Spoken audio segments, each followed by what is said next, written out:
There we go. Yo. Thank you so much, everyone, for tuning in to Fluent Radio. I am your host, Mr. Fluent himself.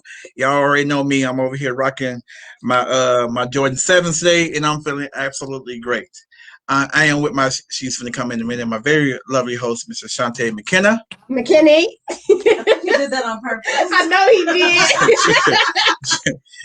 did. And we are over here doing her thing. She's rocking the short dude, and we finna do our thing today, y'all. We are finna do our thing. I am with a very, very dope individual right now, y'all. His story to superstar stardom is remarkable. And he is, I swear, the most underrated, man, for real. I ain't know somebody who could still be fly and wear a dress. That's crazy.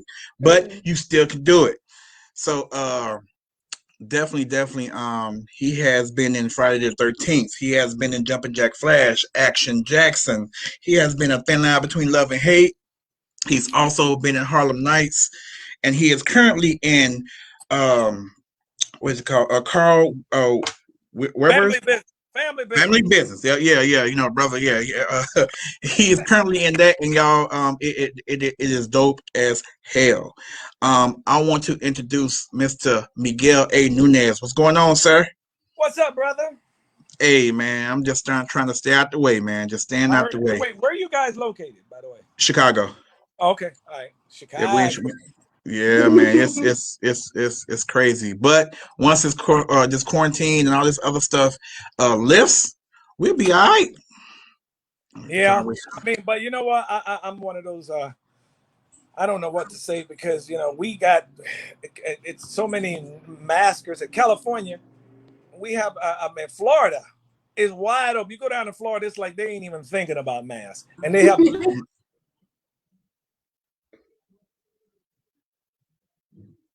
Oops. So yeah, you lost him for a second. Hold on, let me see. Devices disconnected. Okay, so yeah, we lost him for just a half a second, but he will be back. There you go. My phone rings and I have to turn on the do not disturb. Oh, you got an Apple product? Yeah. You can see that's the reason why. No hate. I got you. I got you. You trying to hate already. You got an Apple product. Apple product. What you got against Apple, dog? No, Apple. He got the little green monsters on his phone. That's okay. That's okay. And it's a goblin. So there. It's a goblin. Oh, good. Definitely. Okay, so brother, let's jump right into it. So how did you start? And don't worry about time because we own it, so no one can tell us that we need to get off. So, how did you get started in movies? What we want to know everything. All right, I'm gonna give you this story. Okay. I was born in New York City. Right. My mom ran away from North Carolina on a little farm in Wilson, North Carolina. That's where I was raised. My mother is the writer of "It's a Man's World," James Brown's biggest. Okay. So she ran away from New York, and she went to New York, and she had 9 babies, one after another. And then when we all got 3, she gave us to our grandmother in North Carolina because my grandmother had a farm and she needed helpers. So at 3 years old, I was raised in North Carolina on a farm way out in the country. And from the time I could speak, I told every single body who would listen that I was going to be a movie star and live in California. Everybody told me I was crazy. It was never going to happen. My nickname in high school was Hollywood Newt, N-U-T. Okay. Short for Núñez. When I got in the first grade, I had a jean jacket, which I could still wear when I graduated. I wrote on the back of my jean jacket with a black magic marker, Hollywood. So I was nicknamed Hollywood because I said I was going to go there. I told everybody every day of my life growing up exactly what was going to happen. I'm going to go to Hollywood. I'm going to be on TV. I'm going to be a movie star. I'm going to be on TV. Every day, my uncle came home with a California license plate on a car once, and they said I was about 9, and I sat on the street and rubbed that license plate all day long, saying, this car was in California. That's where I'm going to live. And everybody told me I was stupid. You're young, you're skinny, you're poor, you're black, you're a midget. and you're never, and you're ugly, and it's never going to happen. I was 4'11" and weighed 75 pounds when I graduated from high school. Wow. Wow. Wow. I looked like I was 8. Every day, and when I graduated from high school, I graduated in June. I was still 17 because my birthday's in August, so I didn't turn 18 until August. I graduated. I got a job, and my grandfather got me a job. He was a preacher, so I was raised in a house, which is a freaking whole nother movie.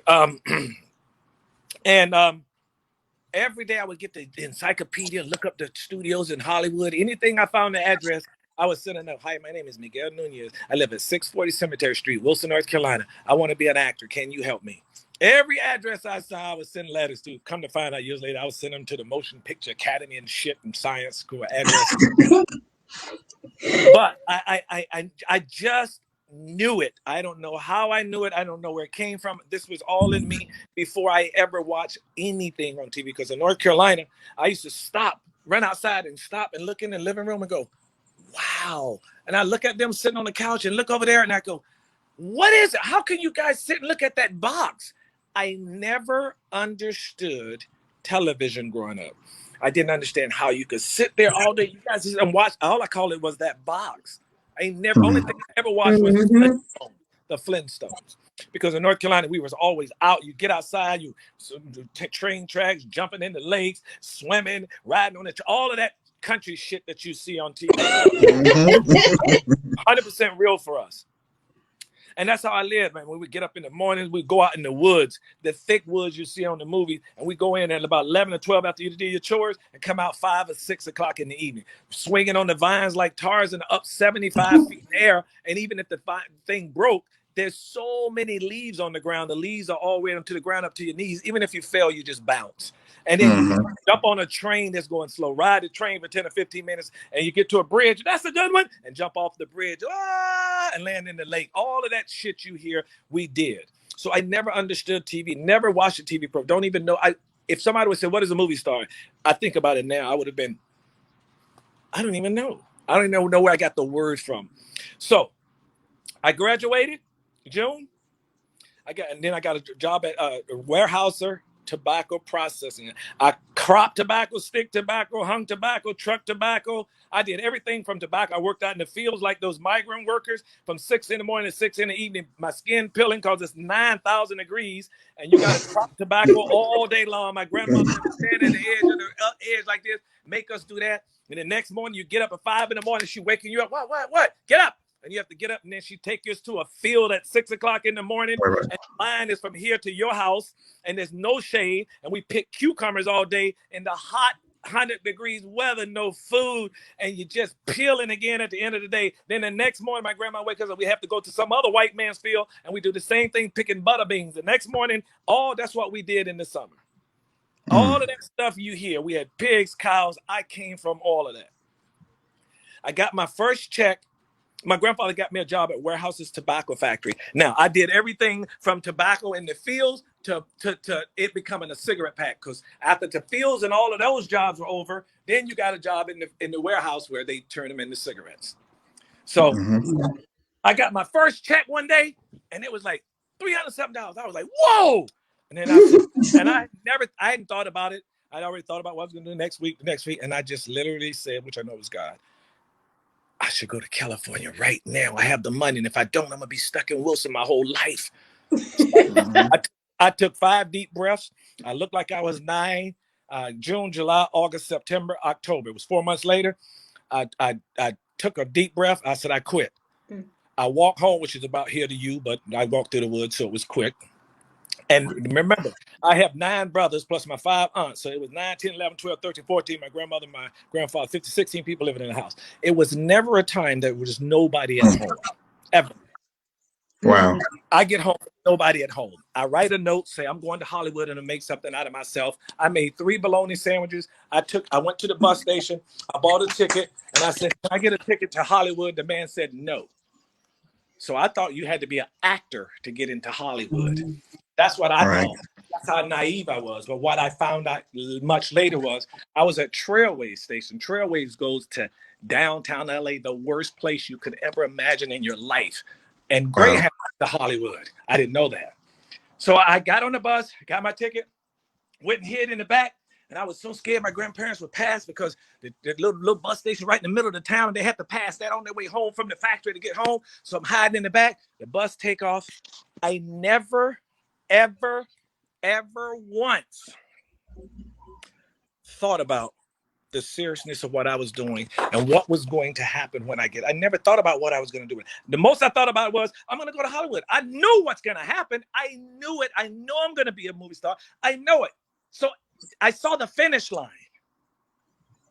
So all the stuff in between me and the finish line, in my mind, didn't matter because I knew the finish line. So I knew from that point on, all it took was me to make it happen. When I got there, I thought I was going to see, the movie star lights and movie stars and limousines. And I was like, when I get to California, I'm just going to meet somebody. I'm going to be a movie star. They're going to help me. And that's it. Until bus land. The trailway station lands on Skid Row in Los Angeles. The worst place in the entire state of California is Skid Row downtown. And that's where that was the first time I really realized the seriousness of what I had done. Right. I had $2 left. I was around the bus, got scared. I was scared. I didn't know what to think. I was 17. Sorry, I was 18 because August passed. And literally, mentally, I was probably 15. Maybe. I was raised in a Christian house. Everything was ma'am, sir, didn't lie, didn't cheat, didn't steal, didn't smoke. I was totally the most perfect child you could ever see. Didn't supposed to be here in California. I was so perfect. When I was living on the street, a gay guy turned me down. Okay.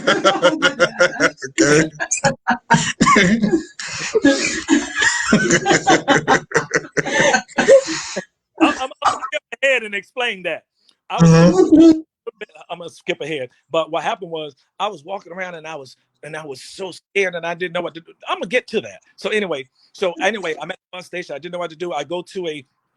I walk around and I didn't know what to do. Every step I took, I was lost. I didn't know what to do now. I didn't know what to think. I wasn't going to call home. I was scared. And I just kept walking around. Then I saw movie theater, $1. I was like, okay, there you go. So I said, I'm going to movie theater. At least I'll be inside because it was cold. I go inside and I have my box razor with me that we always keep in North Carolina. You keep one of razors in your pocket. I'm sitting there. I got my legs up here because big ass rats are running across your feet. There's some guy head all the way down close to the front of the theater, and every time I go to sleep and wake up, seemed like the head was closer. The last time I woke up, some big nasty drunk motherfucking guy was sitting next to me, and I popped my out and swung at him. He jumped up and ran, but that was God's way of telling me to watch myself early. So from that on, I started sleeping in the daytime behind the bus station and staying up at night so I could be safe. And I skip ahead one day. But there was a hell between there and now, but it would take forever to tell you each part. So anyway, one day I'm sleeping under a park bench, and it's raining, and some guy goes, "Hey, dude, why are you out here?" He thought it was a kid. "Hey, kid, what are you doing out here in the day?" I said, "Hey, my name is Miguel Núñez," and I talk like this when first got here. My nickname on Skid Row is Country Boy. I said, "My name is Miguel Núñez. I came here to Hollywood. I want to be an actor." He was go, "Oh God." And I never understood why everybody would say, "Oh God," when they say you come here to be an actor. So he told me, "Listen, you need to get inside. You need to go to the Union Rescue Mission." I never heard about a Union Rescue Mission. It's a big Union Rescue Mission in Los Angeles right now. It's a big multi-million-dollar facility. I haven't been there in a while, but there was a picture of me in the lobby, different people who graduated, who came through the mission. But the place that I went to wasn't this multi-million-dollar facility they have now. It was a shitty, nasty little hole in the wall that they let people in the street come to. It was a church for the homeless. And you sleep in the pews all night. And I would get in there before 7 and I wake up and they leaning on you here. And I remember scratching and they be stinking and scratching. And then the guy tell me, "You got lice on you." Then you have to take off your clothes. You go downstairs. They spray you with poison, wash your clothes. You go in there in the shower. And there's about 900 bums in there. And the funk, the stink, and the shit, and the piss is all on it. And you just find a place. And I did that. I stayed there, and after a while, they used to call me Young Blood. "Why are you here, Young Blood? Why are you here, Young Blood?" Couldn't get a job, didn't have an address, didn't have a phone number, didn't have no experience, didn't have nothing. So anyway, I started living at the rescue mission. And then these guys said they got me on the county, which I don't know what that means to this day. They got me on the county. I guess it's welfare. They give you a hotel, and all you do is sign a voucher. That's your rent. You get 3 meals a day at a county a restaurant. I happened to eat at the Busy Bee restaurant, which was at the in the lobby of the county hotel that I chose. You get to choose one, and you just sign a voucher. And then, but the hotel and restaurant, you wouldn't even have wanted to own it if they told you. But it was great for me. So now I'm living at the county hotel, and it was just one room. The bathroom was down the hall. I don't care what time of night you woke up, you had to go stand in line if somebody was out there. That kind of shit. Right. And I ended up staying at the Unit Rescue Mission, and then I ended up getting on the county. I got a job at Ranchos Los Amigos Hospital in Downey, California. I worked there for 2 years as a physical therapist technician assistant under the CEDAR program. And one day I saved like $2,500. Now, by now, I know you can go to Hollywood. I've seen it on the bus, and I know all this. I know all of this, and I made all of these other little homeless guys who have been on the county as well, and we became a little downtown homeless crew. And I was doing the same thing to them. Come to be a movie star. I'm a movie star. Nigga, you're ugly, you're skinny, you're poor, you're black, you're homeless. How the hell is it going to happen? Same exact thing. I'm like, dude, I promise you, I don't care what it is. I guarantee you. So I saved up $2,500. They spent all their money. I ended up moving us to an apartment in Hollywood. All of us in the same apartment. Me, Gary, Kike, Sam, and Carlos. That way I didn't have to pay no rent. So I paid all the down payment for the place. We got an apartment in Hollywood. I started looking. I quit my job. I told him, and my supervisor at the time said, just tell him you're going into the military. That way, if it don't work out, you can get your job back, say you were discharged. So I told him that I was doing that because I told her I wanted to be an actor, and she was all supportive. So I quit my job. I got the yellow pages. I started sneaking inside the studio, started learning as much as I could. I never took no for an answer. Never let anybody tell you what you're capable of doing. Never let anybody tell you what you're not capable of doing. And never let anybody's sour your dream. Because everybody would tell me, I was like, hey, I want to go in the Universal studio and I want to walk around inside the studio and look at them do movies so I can see how to do it. My friend said, man, you get out of here. They ain't going to let you do that. I'm like, what does he mean? Okay. So I went there anyway. I went up to the gate and I told White, I said, my name is Miguel Núñez. I'm West North Carolina. And I want to be an actor. And I just want to know if I could just walk in on the street. He said, man, get out of here. You can't do that. Get your skinny ass out of here. I didn't understand that. He said they won't let me. He said I can't. To me, those are words that I've never accepted, and you don't have to ever accept them. So I said, okay. So I went back downtown to my hotel. I'm sorry, by then I was in Hollywood. Go to Hollywood. I sell my blood plasma. So I can you sell your blood plasma, you get money. So I sell my blood plasma. I save up enough money that I go to Universal Studio Tour. I take the Universal Studio Tour and I'm looking at the tour. Then I got him. I get off, a couple of weeks, save my money again, go back, take the Universal Studios good. There's a part of the tour when the ladies, all right, everybody get off the tram and line up over here. Okay, now we're going to go in behind me and we're going to walk on the stages and see how they do it. These are actors, so you're going to let's get a simulation of how they do it. So everybody come this way. Come this way. And while they were all coming this way, I was going the other way. And went to Red Studios and went in and did exactly what I said I wanted to do. I did exactly what they told me couldn't be done. I did exactly what the guy at the gate said I can't do. I went up to the top. I wasn't allowed, and they all in everybody's face trying to get on shit. I went up to the top and sat down and I looked, and I was there all day long. And at the end, I went and got back in line and went through and went back home. Never take no for an answer. I kept doing this. One day, I'm on a bus, and there's some guy going. I'm like, what are you doing? He said, I'm an actor. They get ready to have a cattle call. I said, I'm an actor. I want to be an actor. He said, oh, yeah. Okay. Well, listen. Okay. I said, what is that? He said, this is a resume. Here, take this. You're going to have to get a resume. You're going to have to get pictures. You're going to have to get an agent, blah, blah, blah, blah, blah. He gave me all this spiel. I said, okay. And he gets off the bus, and I look over in the apartment and see cameras. So I was like, oh. So I get off. Next stop, I go find a copy place, take his resume, write his name out, put my name on it. And I went back and got in line. I didn't know. That's the shit I do. That's the shit I do. So what you talking about? I didn't know you didn't need a resume for a cattle call, because cattle calls means anybody can come. That's why they have it in parks. They're looking for just a face, a name, somebody. They don't give a damn about you ever been in the business. That's what a cattle call is from an audition. I didn't know that. So I go back and I got the lead in a Gino's restaurant commercial. at the time. It was a restaurant. And I still remember the lines, and I don't know how to God I can remember every single line. And that was probably 80. Like the 80.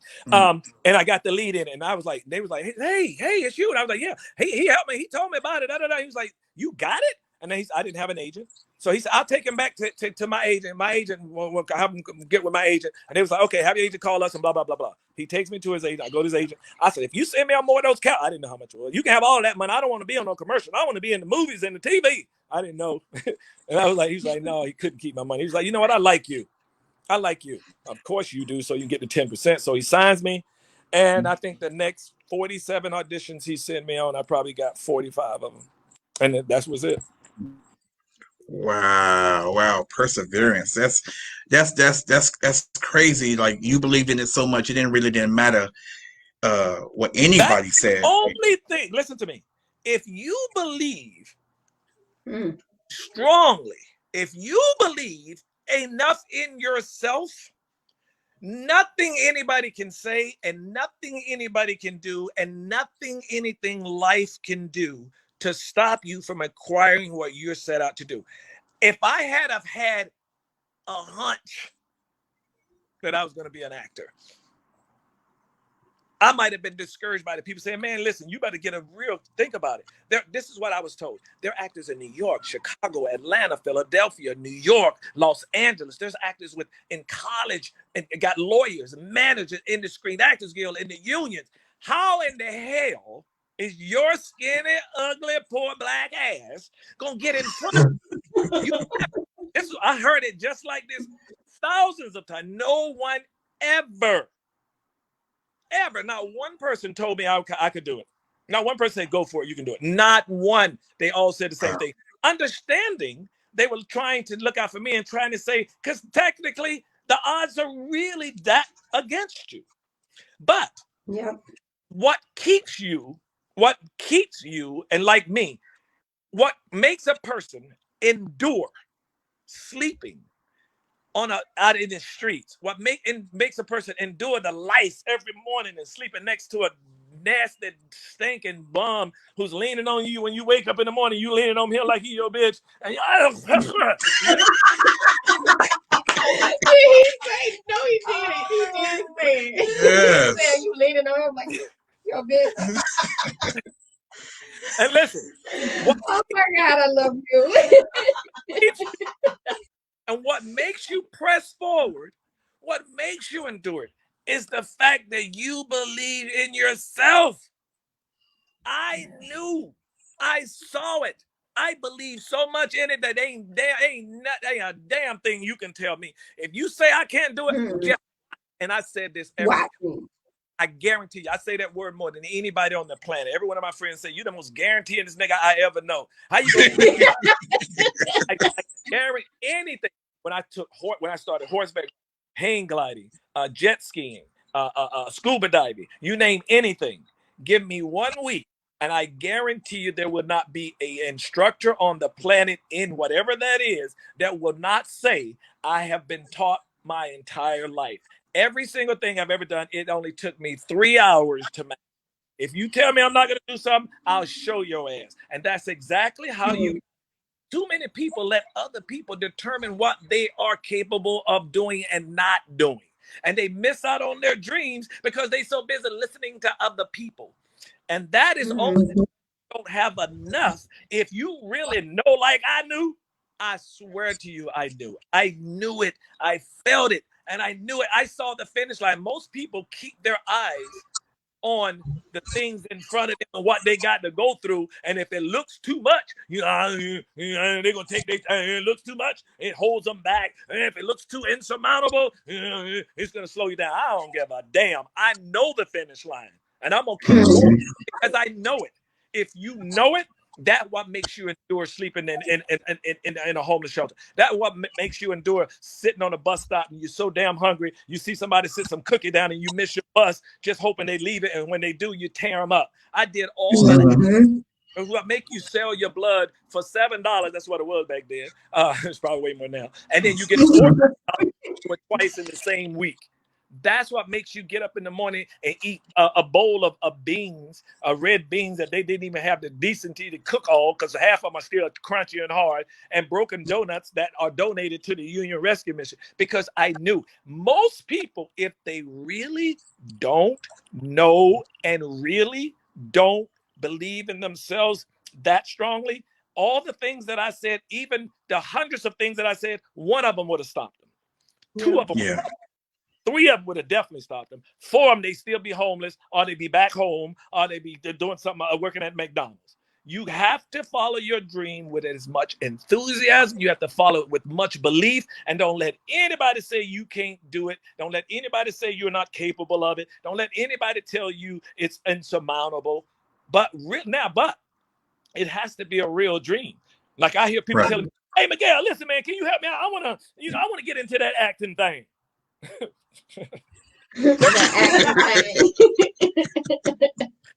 This ain't no get into that acting thing. I'm telling you, this is a dog eat dog, a shark infested business where everybody trying to look out for themselves. So the much confidence that you can have in yourself and as much preparation as you can have in yourself is the best. I didn't have any preparation. All I know is I just jumped in and did it. Never even took an acting class. I just jumped in and did it.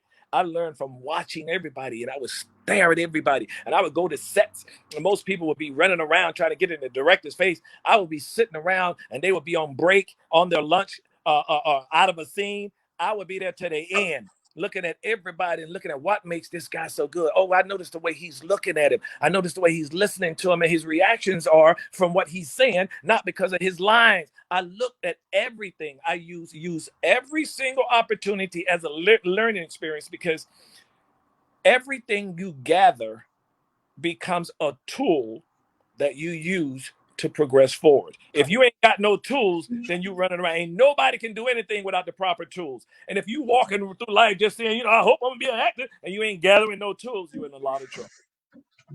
And that's the crazy thing. Two things with that is, a lot of times people like to project their fears on you, and with anything, sometimes the person that has these dreams, the only person that can see it is them. Absolutely. And no matter how many times you explain it, sometimes it's not even words. You can't even explain it. You just kind of know. Exactly. Yeah. Yep. That's exactly it. I couldn't. That you said it exactly. I can't explain it. I couldn't explain it then, and when I tried in the beginning of this, when I said I didn't watch TV, that was me saying I can't explain it.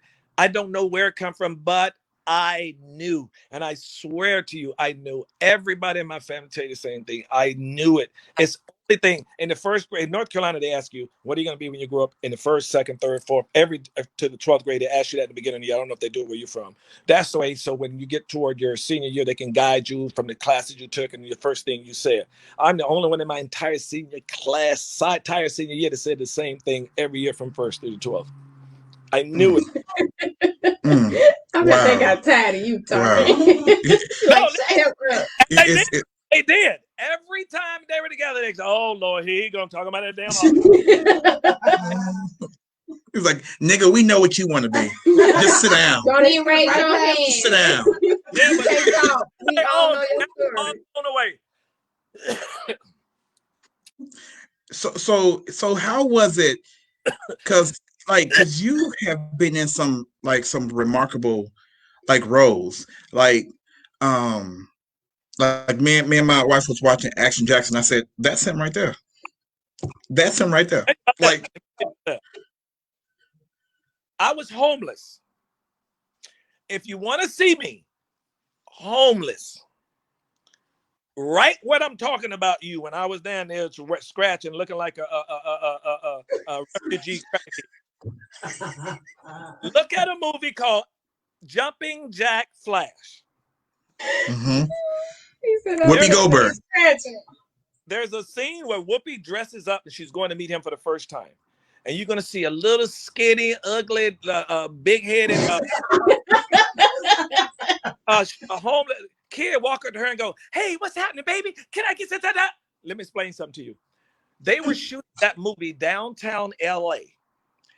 I was homeless, and when they had all of that food out there, when they have all the crew and all that shit, I was stealing food when they had the food. I was getting in line trying to steal food. Joel Silver, the biggest producer in the entire business at the time, they were kicking me off, and he saw them one day. He said, hey, no, come here. And I told him I was homeless. I came home to be an actor, He said, no. And he let me eat. He gave me a role, that role you see me in Jumpin' Jack Flash, to give me a check. Wow. He also produced Action Jackson and gave me a role in that. He also produced Lethal Weapon 3. He also gave me a role in that with Mel Gibson. Joe Silver saw me homeless and gave me, and I think there's about 2 or 3 or 4 more he gave me just because I met him when I was homeless. That is beautiful because it's like your trial, your struggle was your destiny. It was like your lesson, your blessing. And that's the crazy part too, because like it goes from like Action Jackson, then it's Lethal Weapon 3, then there's Harlem Nights, there's even Street Fighter, or Why Do Fools Fall in Love, A Thin Line Between Love and Hate. Nothing. Okay, so you look somewhere in between, you graduated from the ugly nigga to like Pretty Ricky. Now, somewhere in there, you was like, I'm feeling myself a little bit. I got me a few rolls. I ain't homeless no more, y'all. Yeah. You know what happened? You know what? He was eating. He wasn't homeless no more. What's up? Jerry curls happened.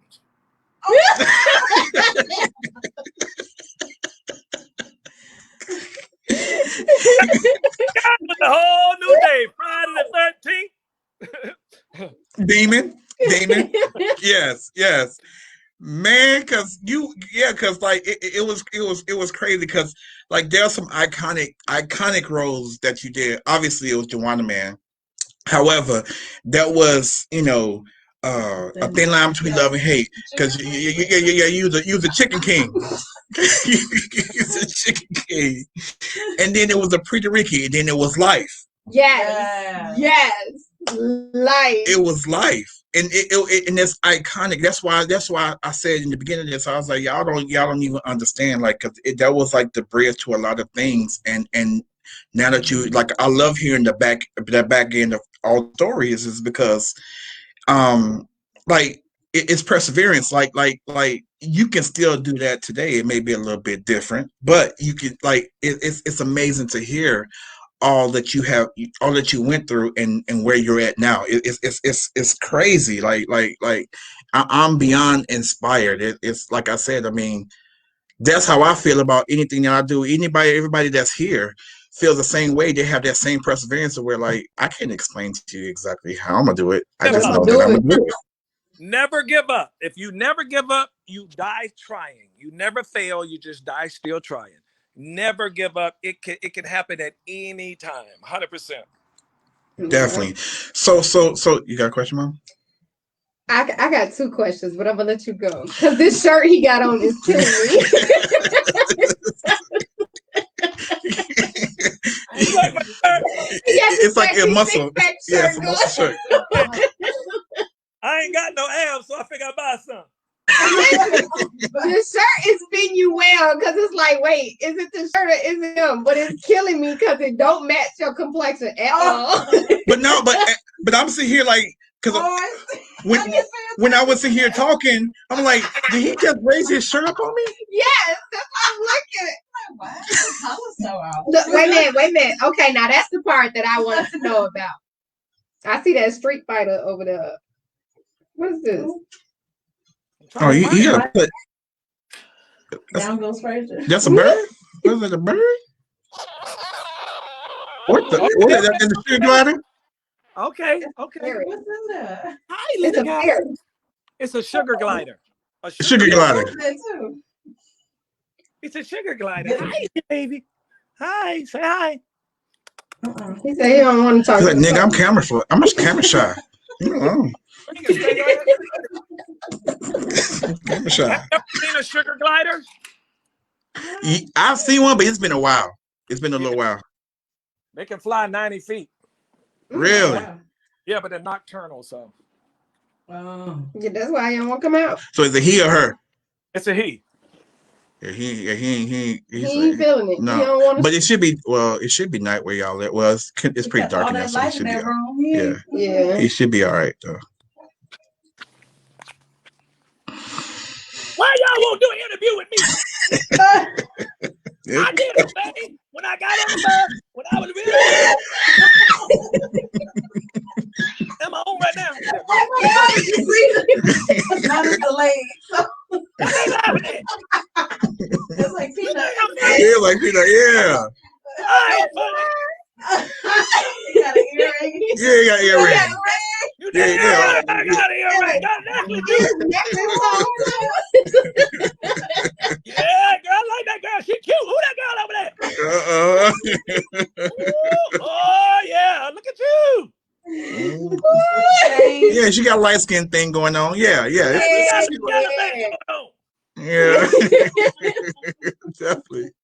Definitely. So tell me, once you actually start like doing. Wait a minute, it's another one. Well, you got another one? Oh, that's what's her name? I see that little yellow girl. She ugly. It's yellow. It's yellow. It's that light skin, black skin crying. Yellow. Yeah, you got somebody on your side. Yes. YELLA. Yellow. Yes. Darkness. She's keeping all the light on up in here. You niggas money. All the lights. She's keeping all the lights on up in here. Yeah, he don't want to come out for you. He sure don't. I think he's gonna come out at night. He's nocturnal. That's right. Y'all are 2 hours behind us. So yeah. Right. So once you start being in movie role after movie role, because you've been in over 30 movies. Let me tell you a story about life. Yes, please. Yes, please. There we go. Yes. Okay, let me tell you about life. Life went like this. You remember when at the end of the movie, when Bear, the big guy, he didn't die. He was walking. He turned around and they faded him out. Yeah. Well, how the scene went, they cut to all of them outside dancing. Next thing you know, Biscuit is running across the line and they shoot him. That's it. I went to the director. I'm like, whoa. What do you mean I'm just going to run across the line? He said, you didn't read the script? I said, yeah, but don't they, now that they know me, don't they need a reason to kill me? He goes, well, Miguel, what reason is that? I said, I don't know. He said, I don't either. That's something you should have brought up before. I'm not a writer. Get ready to shoot it. I said, well, we can't just kill him. He's going to just run across the line. He said, okay, I tell you what, let's go. Cameras, come on, let's go. Why? You just do it. Everything you heard on that step about me going home, my mama wasn't going to see me like this, and I pulled out the letter from my mama, that was the call sheet. Every single that thing I did, Eddie said, let's just go, was an ad lib, and we just rolled it, and it was one take, and that whole scene was not even in the movie. I just made that up right there on the spot. Oh, wow. Wow. You were talking about that the other day, that particular. I was wondering, like with comedies, like it's comedy and kind of like a drama, like how much of that is ad lib. Just in life, the laughter in there. Life, we ad lib all we wanted. Really? It was. You know what? I'm so glad you said that, because I watched. Life is one of my favorite movies, and I promise you. You had me cracking up when Bernie Mac was over there. Some of my name. I know. And you over there pitching woo on the top, and you dropped the cup, and you like, most people don't see that. Because I watch it that much. Like, I promise you, I don't rewind it. I'm like, people don't know that. That's in the background, right? Yes. Yeah. And another thing, when the officer walked down and held the baby up next to everybody, and he said, "I'm the pappy," there was no dialogue. I know. The director says, "Say whatever you want." Bernie Mac was first, and when he said, "I'm the pappy," we all hit the ground. We had to do it all over. Everybody hit the ground, and we do it again. and you've worked with like powerhouses like Red Fox, Eddie Murphy, Martin, Bernie Mac, Richard Pryor, what you call it? Whoopi Goldberg. Yes. Martin. You like, how did it feel like how did you feel when you got cast to, like, let's just say something like Harlem Nights? Because that was so honestly, every single thing I've ever done in my life, it didn't matter who it was, the answer you're looking for, and everybody asks that same question, how does it feel like that? I missed it.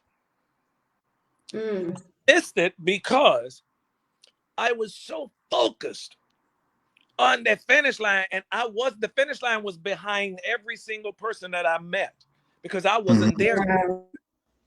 It was behind. So everybody I met, I was just, oh yeah. I never took the time to say, oh man, I'm working with this person, I'm working with that. To me, every job I was looking at, I don't give a damn who was in there. All the every star I met with, I was meeting them like, hey, and in my mind, I was like, this is another actor, and I'm meeting on my way to where I'm going. That's all I ever thought. I never was enthralled by anybody. Thank you. I needed that. That was for me. Wow. That was for me, because and this is no disrespect at all, because I promise you, this is such a blessing to be even having this conversation with you. I'm not one of those like celebrity crazy type people. It's like, oh my God! Like, I can have a conversation with you like you're just another person to me. So thank you. Yep, and I'm still that way to this day. I never. I think if you get affected by it, it affects you. Yes. Right. Yes. So I was never affected by anything. I mean, I hung out with anybody. Michael Jackson, I got 1,000 pictures of Michael. Drive up to his gate, and he go, Miguel, what are you doing here? You can't do that. You scare me. He sounds just like him. I took Michael Jackson, picked him up, took him and Jermaine to the Laker game. Billy Idol, Rod Stewart, ride to Rod Stewart house, pick him up, take him to the Laker game, get in the limo with him. You name it, anybody. I dated Princess Stephanie of Monaco for a whole summer on every magazine. All of that stuff, to me, I looked at it, even if I didn't have a dime, I looked at it as still the same. This is just, to me, it was like, okay, move out of the way. They were like, dude, that's my hair. Dude, I'm going to be a movie star. That's what I thought about everything and everybody. And and it's another thing. Don't wear your situation on your sleeve. When I was coming up, I was hanging out with 25, 30, 40 millionaires in a room, movie stars. I had a 3-day notice in my pocket, hadn't ate in 2 days, didn't know what the hell I would do. And if you saw me, everybody was looking at me going, who the hell is that happy ass little nigga? Who is that? They all swore a lot throughout the 80s. Nigga. All throughout the 80s, they swore I was some rich son. A lot of people used to think I was, what's her name? I can't think of her name now. Whitney Houston's aunt, the actress, singer. Wait, not Glass. It's not Glass Nights. Yeah, the singer one. Everybody used to think that one. Yeah. Everybody thought I was the happiest, the nicest, because I was North Carolina. That's why I had so many friends. The some rich person's son, and they had no idea how I was suffering, starving, didn't know what I was going to do. But to me, that's why I don't have wrinkles. I don't sweat anything. That didn't make no difference to me. I could be sitting at home worried about it. It's going to be there. Or I could be out having a good time and it's going to be there. I always choose to take the other route. I don't give a damn what happens in my life. I don't let it affect me anything. It doesn't matter. It's not about what happens to you. It's your reaction to it. Period. I don't live stress. Nothing. I haven't been sick in 30 years. I got a few abs for real. Okay, you showed his abs. I got a few abs for real. No, nigga, that was ribs. That was ribs. Man. I'm disrespecting his basket. I can play 30 games of basketball right now with 20-year-old, 90-year-old, blow their ass away. I'm 61 years old. Haven't been sick. Don't get colds, no flus, no nothing. Nothing. Never stressed. Nothing stressed me out. And no one has ever seen me sick or sad. Period. And never will. As you were rising, and being in more roles, and I'm sure you had friends and things like that. Did a lot of them just kind of drop off, or did a lot of them just start calling you? Hey man, remember me, man? I always knew you to do it, man. I always knew you to do it, man. It's weird. A lot of people did say some dropped off, some dropped off, and both of those happened. I remember one guy when they were doing What's Happening Now, the new What's Happening. I was an extra on that show. There was one little nigger security guard, and he used to always kick me out. I would get past every security, and I would be in there on the set. I'm good, and he would be looking for me and find me and kick me out. I hated him. Later on, after I made it, I saw him. He was like, "Hey man, I knew you were gonna make it. Oh man, I'm telling you, remember me?" And I didn't say anything though. Oh, I really wanted to though, but I didn't. I would get him to no. No, nigga.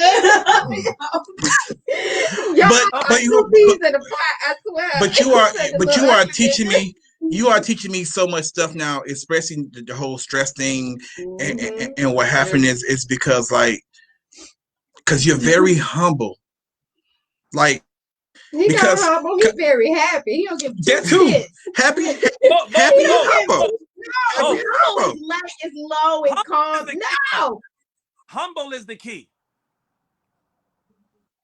Because the reason why, because for real, because and even let's get to Juwanna, man. It's like you have to be so secure with yourself.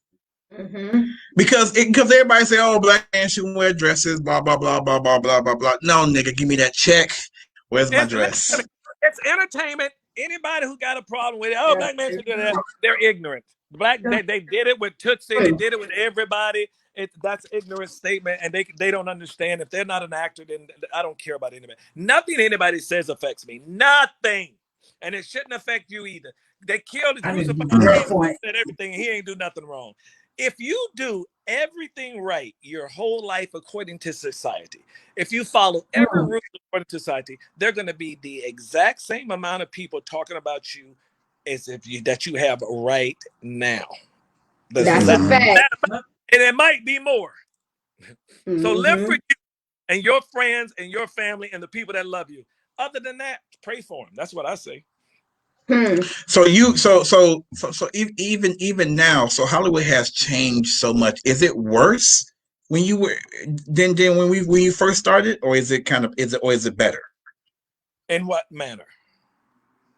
As far as getting roles and things like that, is Hollywood is 250,782,649 billion times better than it used to be. Back in the day when I was coming up, it was Reggie's. You was either Reggie, everything was Eddie Murphy type. Eddie Murphy type. Everything was that. It was very few roles. Now black is the new green, so they don't care right now. And right now the industry is about green. They don't give a damn if it's black, white, old, blue, or young. Right now, Hollywood is as open for anybody black as it is white. Anybody who is saying anything different is because they haven't had the skill set yet to get something sold, and they're using the fact that, they ain't buying black stuff. That's why they ain't got mine. That's all that is. Black is green in Hollywood. Definitely. So tell us about the show that you're in now, Family Business. Carl Weber, Family Business. Carl Weber is a genius.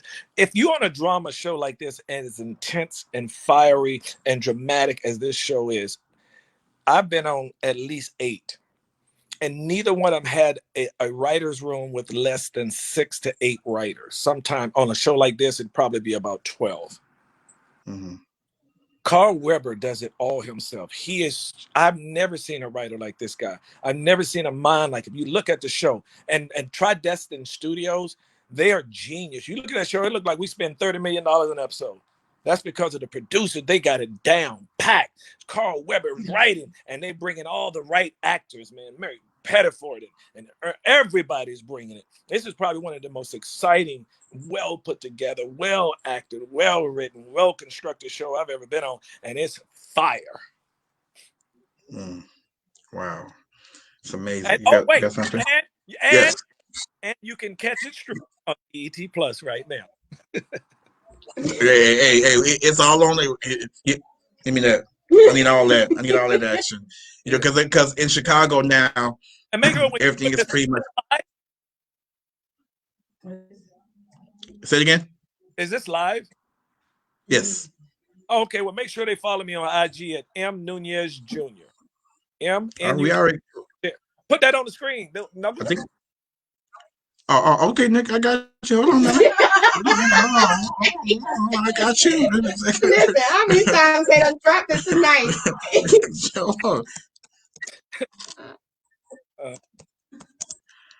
Now what is it? It's like M Núñez Jr. Yeah, N-U-N-E-Z-J-R.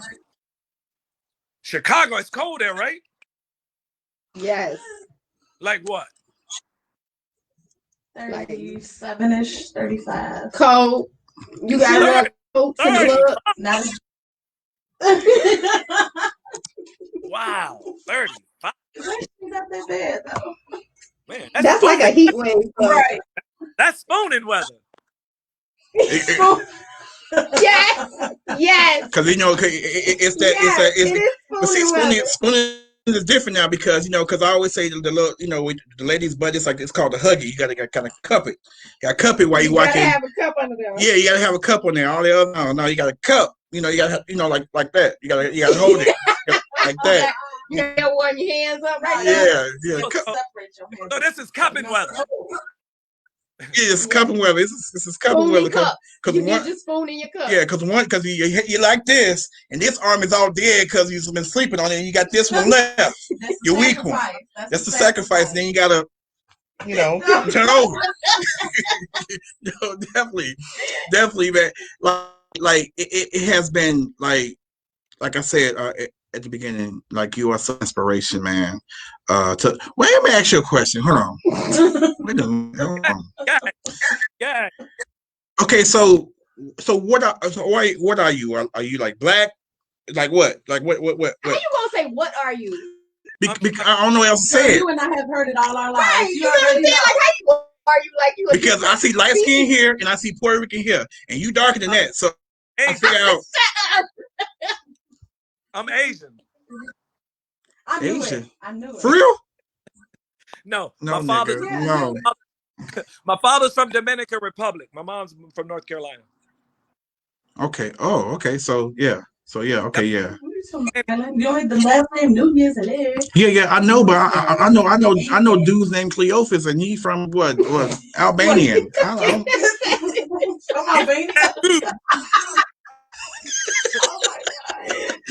I can't be in the same room with both of y'all at once. I promise you.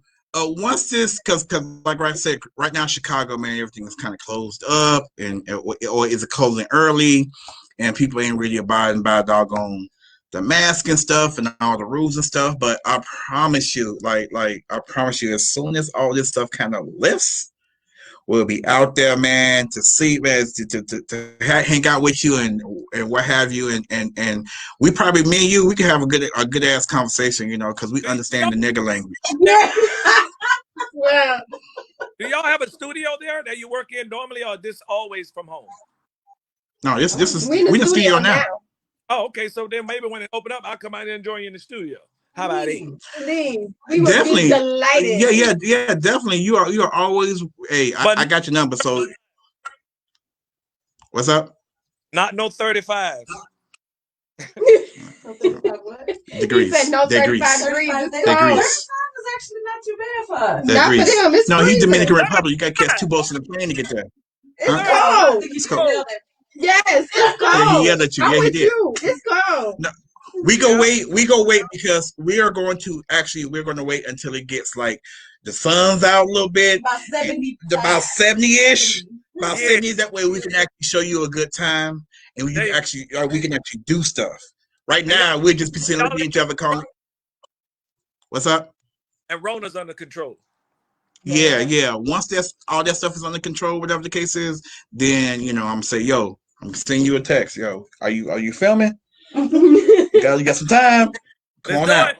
I'm with it. Definitely. Thank you so much. Okay, so now My before you get pleasure. out of here, if you could please give us a drop for our station. So basically, what you're gonna say is, "Hey, my name is Miguel A. Núñez, and I'm chilling with Fluent Radio, where all things are fluent." And don't Nope. laugh either, because it ain't funny. Nope. Yeah, girl. You ain't nothing. Y'all. You ain't nothing. Do it. All right, you ready? Yes. All right. Hi, my name is Miguel A. Núñez Jr. You guys know me as Juwanna, man, and you are listening to a Fluent Radio where everything is fluent. Yes, thank you so much, sir. I'm definitely gonna be in touch because I'm actually gonna be in touch with you because we do have our own cologne line and we have a magazine. So I'm gonna hit you up and we definitely gonna put you in our magazine and I'm gonna send you some cologne. Nigga. I think I missed it. Right. What it smell like? What it smell like? Winter? Look. Like, Look. I think they might be canned. Look. My color, like the cologne, I have two versions. I have the sport and then I have just the regular version. So what we're gonna do is I'm gonna send you both of those, and then we're gonna send you the women's because you do your married thing too. So we send you all three of those, and then we're gonna send you the magazine and everything. So yeah, I'm gonna be in touch with you probably in the next, like, I don't know what, 2 weeks. You got it. Or maybe a week and a half, and then I'm gonna get your address. I'm gonna just send it to you, and once you get it, you let me know when you got it, and then if you can just kind of pose with it, like he said, pose with it. I'll do that. I'll do that for sure. You say again? I'll do that for sure. Thank you so much, sir. You be safe out there, brother, and then we're gonna be in touch. God bless. What's you up? all. Safe. Thank you. Thank you so much, man. Be safe, and I'm gonna be in touch. Okay? All right, you got it. Peace. Yes, sir. That was a really dope interview. That was a dope interview. Yes. Y'all might be related. Yeah, it probably is. Probably is. He was shaking his head the whole time. Yes. They was like, so what you Yes. gonna do? And he was just like this. You ain't gonna tell me what to do. I gotta tell him what it is. And then got finished, he said, nope. Yeah, y'all. This was a dope ass show. What it smell like, nigga? Yeah. The connection went down, so I'm like, I think that's what he said. Yeah. See, that's all me. That's all me. I can have a conversation with this man. I can have a conversation with this man. Because I can have a conversation with him. Yeah. So y'all, this was a dope, and y'all, and wait till we do our other interview. Y'all go like that one too. We got coming up next week. That one we have next week, Tuesday, I think. Tuesday. Yeah. That's next week. Tuesday. Next week, Tuesday.